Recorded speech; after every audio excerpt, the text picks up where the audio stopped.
Ramai orang ingat Indonesia ni, oh currency rendah, negara susah. Dia currency rendah tapi nak membeli satu barang tu mahal.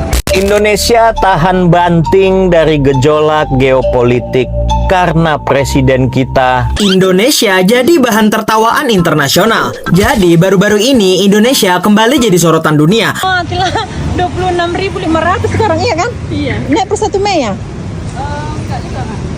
Kapan Semalam naik? naik. Baru semalam naik ya? Semalam.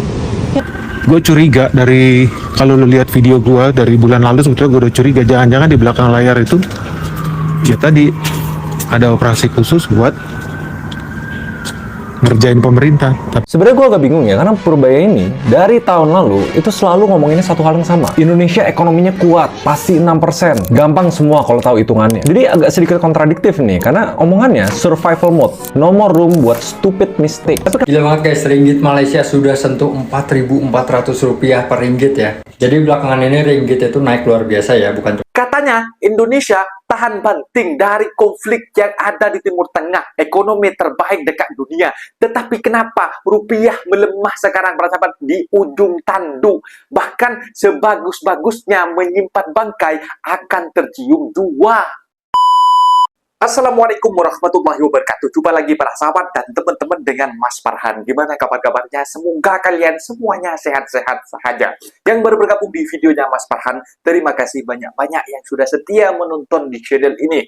Saya doakan semoga kalian semua dimurahkan rezekinya, dipanjangkan umurnya, dijauhkan dari malak bahaya oleh Allah Subhanahu wa Ta'ala. Amin amin ya rabbal alamin. Oke, para sahabat dan teman-teman, di video kali ini Mas Farhan akan nge-reaction beberapa video yang sudah di-tag di TikTok Mas Farhan tentang ringgit ke Indonesia. 1 ringgit sudah mencecah 4.400, para sahabat. Ini yang terbaru, good news. Ini katanya Indonesia tahan banting dari krisis yang terjadi dekat di Timur Tengah, para sahabat, yang terjadi konflik di Timur Tengah karena Selat Hormuz ditutup. Bahwasanya Indonesia sempat sombong diri bahwasanya Indonesia tahan krisis, bahkan minyak, BBM, petrol, para sahabat, dekat Indonesia tidak dinaikkan. Semua negara sudah menaikkan karena harga minyak dunia sudah melambung, para sahabat. Dan ternyata, para sahabat, yang sesuai prediksi Mas Farhan, ini Indonesia takkan bertahan ini. Bahkan ketika rupiah melemah, si Benik mengatakan Indonesia sengaja melemahkan mata uangnya karena Indonesia sangat diuntungkan oleh barang ekspor macam itu. Indonesia ekspor barang ini sangat diuntungkan macam itu. Tetapi dengan impor, apa kita nak bayar dengan rupiah, dengan dolar yang sekarang sudah mencecah 17.400, para sahabat, yang dulunya hanya 16.000. Kata pengamat politik yang ada dekat Indonesia, dalam sejarah hanya kali ini, hanya tahun ini, kepemimpinan Bapak Prabowo sangat-sangat menyedihkan macam itu. Katanya tahan banting dari krisis ekonomi, dari krisis BBM. Kenapa masyarakat yang tercekik, para sahabat? Dan para sahabat penasaran kan seperti apa videonya? Mas Farhan akan ringkasin dalam video, kita tonton sama-sama. Let's go. Indonesia tahan banting dari gejolak geopolitik karena presiden kita nyawit. Kata siapa kita tahan banting? Kata siapa? Buzzer rezim itu pakai data JP Morgan. Tapi lu baca nggak? Kita kuat dalam konteks energi. Tahan Betul, banting, karena kita kaya akan batu bara dan Betul. gas. Tapi jangan lupa, ekonomi kita itu tergantung global gitu loh. Di balik skor Hutang tinggi kita JP Morgan, meningkat, ketahanan kinerja inflasi nggak karuan. Betul. Pertumbuhan ekonomi rapuh. Rupiah Selama belum fundamental kita rapuh, inflasi menggerus daya beli, dan Sekarang negara sudah masih harus 17,4. berhutang hanya untuk sekedar membayar hutang, dari lubang tutup lubang, ya. Lu jangan mimpi kita baik-baik aja, kaya batu bara sama gas, tapi bayar utang pakai utang, gitu loh. Itu namanya bukan tahan banting, itu namanya lebih besar pasak daripada tiang. Tapi tiangnya punya rentenir, lu bayangin. Siapa yang harus ekstra kerja keras? Menteri Keuangan, Menteri Ekonomi, Menteri Perindustrian. Mampu tidak stop kebiasaan gali lubang tutup lubang? Betul. Mampu tidak Tak konversi energi jadi kekuatan manufaktur padat karya? Mampu nggak kalian semua mengubah prioritas yang tadinya dana habis, yang nggak tahu arahnya kemana, diubah ke penguatan daya beli masyarakat? Daya beli masyarakat Mampu tidak? Kalau tidak mampu, jangan mimpi ekonomi kita itu tumbuh 8%. Dalam keadaan sekarang paling kuat itu 5%. Tercapai nggak janji politiknya? Guys, matilah 26.500 sekarang, iya kan? Iya. Naik per 1 Mei ya? Enggak juga nggak. Kapan naik? naik. Baru semalam naik ya? Semalam naik. Ya ampun, kemarin baru 23.700, ini sudah 26. Mau naik berapa lagi nanti ini ya? 26.500 full kemarin ya? 27. Ya, full. Mampus lah kita guys. Pertamina Dek. Lihat ini, 26.500 Pertamina Dek. Full. Aku habis 1 garis ini ya, baru 1 garis ini habis. Kira-kira berapa nanti ini? Menyala. Habis nih. berapa? Sebenarnya gue agak bingung ya, karena Purbaya ini dari tahun lalu itu selalu ngomonginnya satu hal yang sama. Indonesia ekonominya kuat, pasti 6%. Gampang semua kalau tahu hitungannya. Jadi agak sedikit kontradiktif nih, karena omongannya survival mode, no more room buat stupid mistake. Tapi kenapa baru sekarang, di momen ini, keluar mulutnya dari seorang menteri, bahwa iya, memang sekarang negara kita nggak boleh bikin kesalahan apa-apa. Padahal gue udah ngomong ini dari kapan tahu. Karena di saat yang sama, rupiah kita tembus 17.200 per dolar. Itu tuh batas psikologis. Dan akhirnya cetak rekor, depresiasi tajam sekitar 11%. Dan again, kita menang award nih. Jadi mata uang dengan performa terburuk di Asia melawan USD tahun ini. Sebenarnya gue nggak mau harus mewaspadai lah bahwa narasi survival mode itu dipakai buat conditioning publik, buat ngebemper lah. Kalau misalnya ada kebijakan pahit atau ternyata ada kenapa-napa lah sama ekonomi kita. Nah, sedangkan narasi IHSG 28.000 itu fungsinya buat hope, harapan, atau nahan modal asing biar nggak kabur. Tapi itu kan analogi paling bodohnya ya. Kontradiksi orang yang lagi sekarat jualan mimpi, ya orang tuh nggak tenang. Dan sampai sekarang di YouTube atau di media masih banyak wartawan yang nanya pertanyaan yang sama. Maksudnya apa, Pak? Survival mode. Indonesia kelihatan tenang, tapi diam-diam tekanannya makin terasa. Rupiah bahkan sempat tembus 17.300. Sekarang 400. 17.000 lebih per dolar. Salah satu titik terlemah dalam sejarah. Dan ini terjadi saat utang kita juga menumpuk. Ini bukan sekadar angka kurs, bukan cuma naik turun biasa. Ini sinyal ada yang lagi nggak beres. Coba bayangin, uang yang kita pegang nilainya terus turun. Sementara tagihan negara nggak ikut turun, malah terus jalan dan terasa makin berat. Kas negara itu nggak sebesar yang dibayangkan. Di satu waktu, cuma di kisaran ratusan triliun. Sementara di sisi lain, kewajiban utang terus jalan. Kalau dihitung total pokok dan bunganya, angkanya sudah tembus ribuan triliun. Memang nggak dibayar sekaligus, tapi tiap tahun, negara tetap harus keluarin angka yang besar. Dan faktanya, utang itu masih jadi salah satu cara buat nutup kebutuhan negara. Masuk ke awal tahun, keadaan mulai terasa berat. Januari defisit, Februari makin dalam, Maret makin gak terkendali. Januari minus 54 triliun, Februari minus 135 triliun, Maret tembus 240 triliun.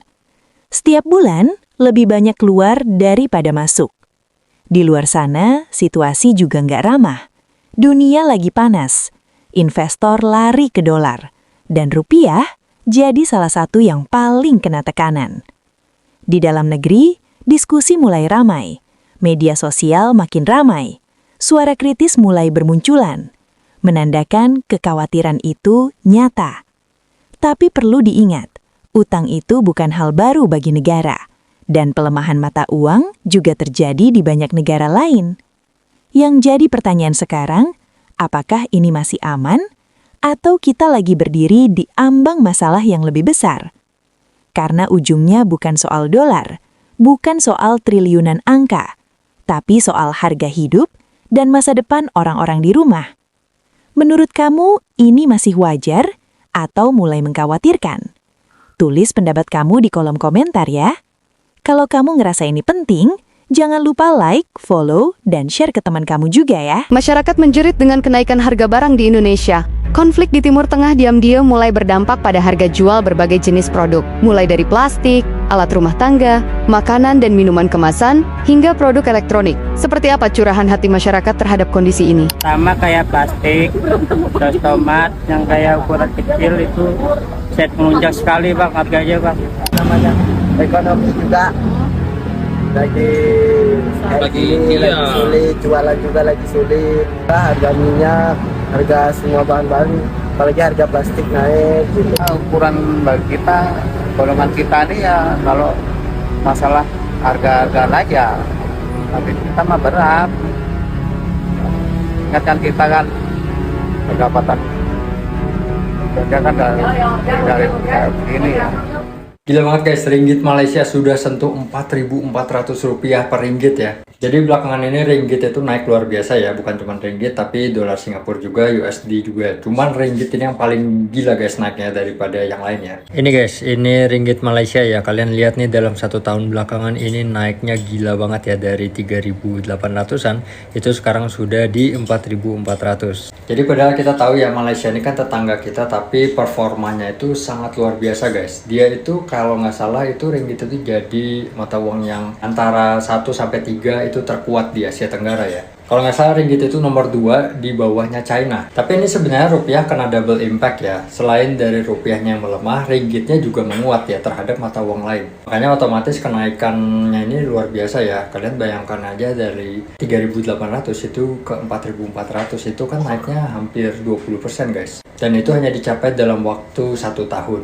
Yang mana ini padahal sebenarnya kan negara tetangga kita ya, pulaunya juga nggak terlalu besar. Dan kita tahu juga di sana itu padahal sumber daya alamnya tidak terlalu ada ya. Tapi sekarang ini memang di sana itu banyak sekali investment dari asing ya yang masuk ke Malaysia. Dan sebagai perbandingannya, investment yang masuk ke Indonesia itu sekarang ini mulai berkurang, bahkan cenderung outflow. Tapi memang ini hasil dari kebijakan-kebijakan pemerintah Malaysia ya, yang mana mereka itu juga sangat welcome dengan investment asing. Regulasi-regulasi di Malaysia itu juga sangat memudahkan investor itu untuk bisa masuk ke Malaysia. Harusnya Indonesia itu bisa mencontoh Malaysia dalam membuat regulasi ya, supaya investor itu bisa dengan mudah bisa masuk ke Indonesia tanpa aturan yang sangat menjelimet. Kita tahulah di sini kan sulit ya, maksudnya regulasinya tidak jelas, tiap daerah juga berbeda-beda. Ya itu aja guys, ngomong-ngomong kalau misalnya kalian mau diversifikasi mata uang, bisa juga mempertimbangkan ringgit Malaysia ya, karena memang belakangan ini ringgit Malaysia tuh sangat kuat. Dan kalau kalian tertarik untuk melihat portofolio gue seperti apa, kalian bisa cek aja link di bio guys. Di situ gue ada sertakan aset-aset apa yang gue pilih, beserta juga proporsinya dan alasan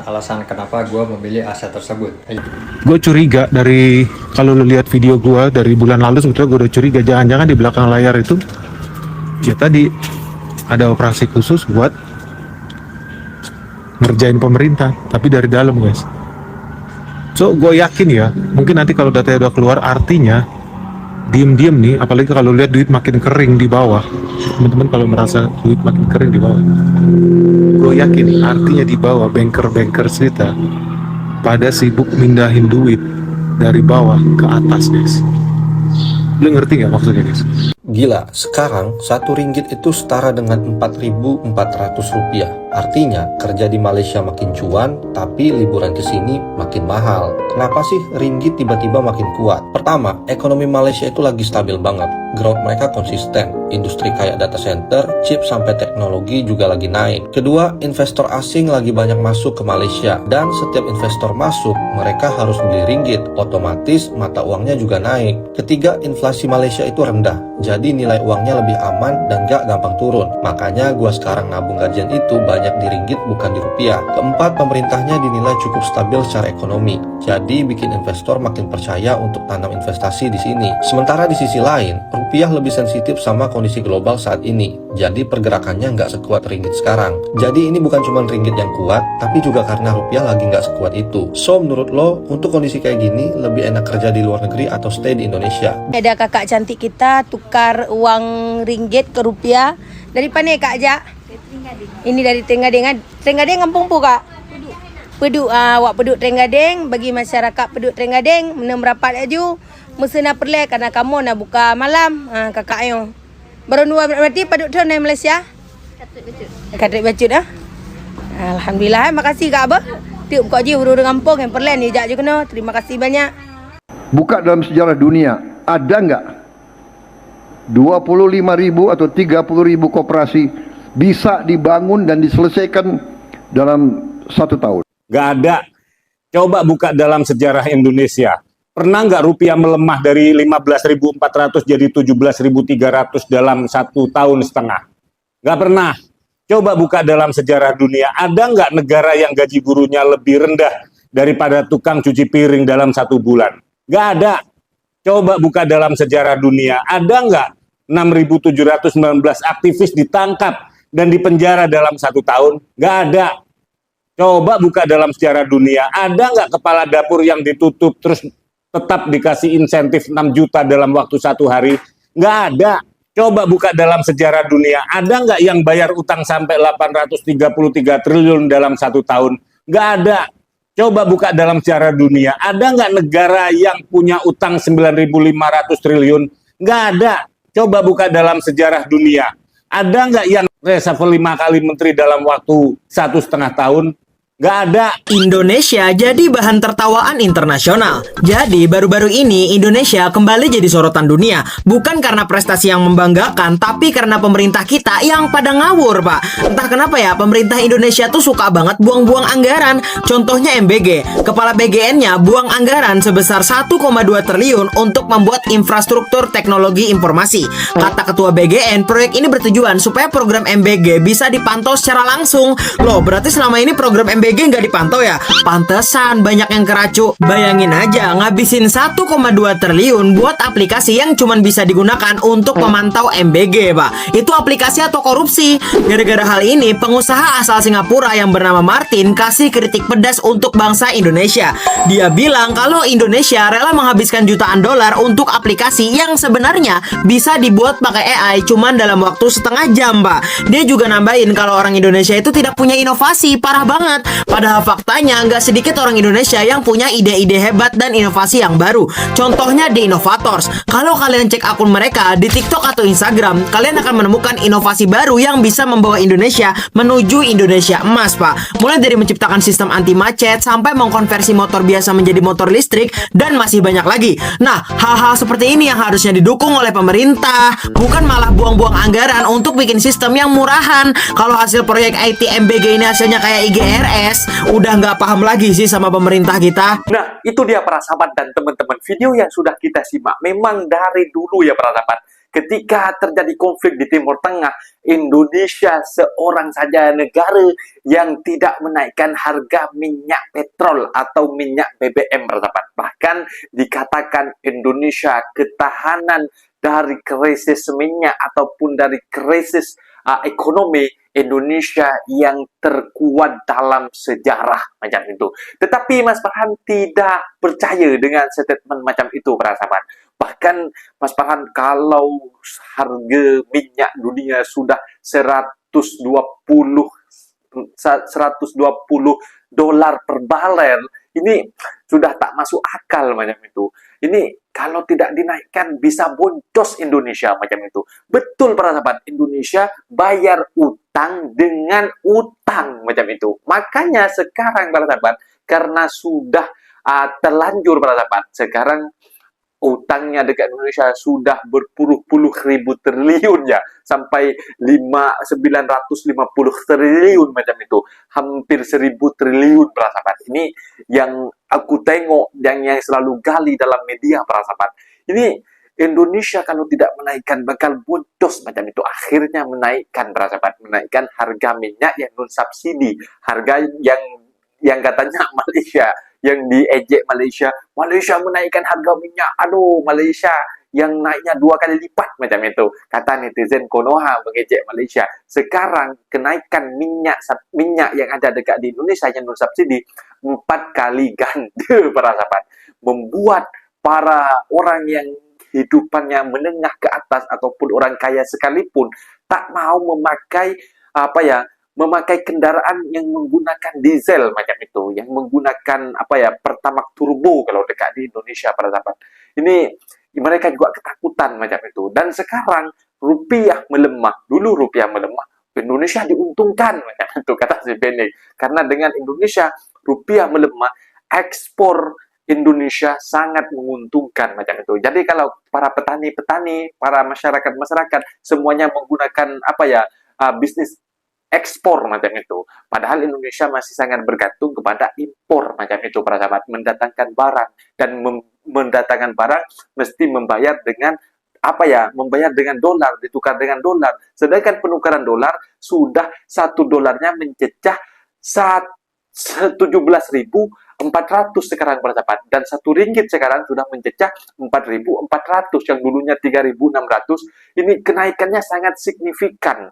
Ini kalau tidak diperbaiki, dikritik, tidak diperbaiki, hanya ditutupi, akhirnya terbongkar juga. Sebagus manapun kalian menyembunyikan bangkai, mesti akan terbau jua. Itu kata-kata para sahabat. Mungkin videonya sampai di sini para sahabat, dan teman-teman, apabila ada kata benda yang silap, Mas Farhan minta maaf sebesar-besarnya. Mohon dibenarkan di kolom komentar. Assalamualaikum warahmatullahi wabarakatuh.